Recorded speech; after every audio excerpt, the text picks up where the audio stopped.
You know, the people who complain more, they will not get anything from life. But the people who have gratitude towards things and they have the right kind of attitude toward life get most of things. But how it happened?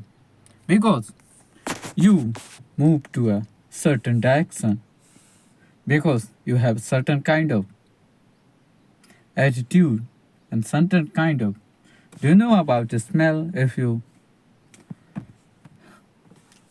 fill your dustbin, at some time you can think, if I say easily, your mind like a dustbin.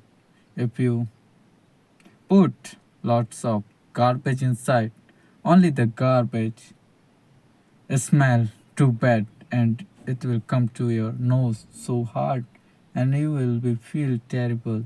And then after that smell, the some kind of insect come toward that, whatever that can be.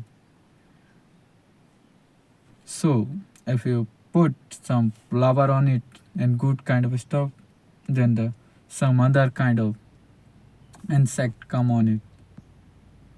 Maybe they are beautiful, they are good, and you will also feel a smell of good thing, a smell of flower. So that's how your life changes. If you know the secret of this universe,